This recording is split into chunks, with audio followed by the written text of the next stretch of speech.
Muzeu i Traditës mbetet një ndër pikat më kryesore ku turistët ndalen që në momentin e parë që vinë në Sarandë. Gjeladin Beqiri, Ciceron pranë këtij muzeu, shpreh se interesi gjatë muajve të parë të vitit ka qenë i lartë nga turistët.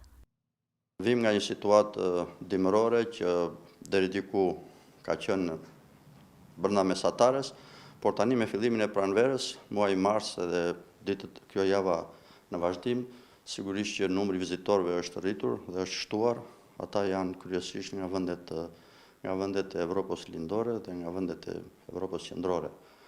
Ka dhe një pjesë të shqiptarëve të Maqedonisë dhe të Kosovës. Turistët të cilët vizitojnë këtë muze për herë të parë kuriozohen më tepër për historinë dhe kostumet tradicionale që janë të zonave të ndryshme të Sarandës.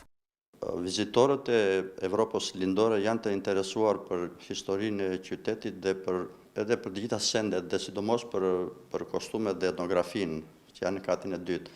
Ata janë kurioshtar për stilin e ndërtimit të kostumit, për mënyrën e ndërtimit, për llojin e veshjes, për cilësinë e veshjes, ndërsa vizitorët nga trojet shqiptare janë kryesisht pyesin për historikun e Sarandës, shikojnë gjenezën e Sarandës, shikojnë strukturën dhe evolimin në vitet të qytetit Sarandës.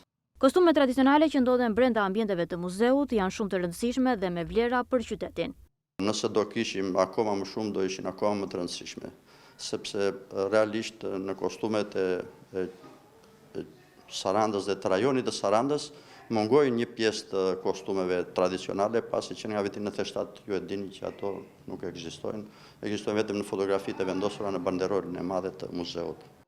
Saranda tashmë njihet si një nga destinacionet kryesore dhe të preferuara jo vetëm nga turistë vendas, por kryesisht ata të huaj.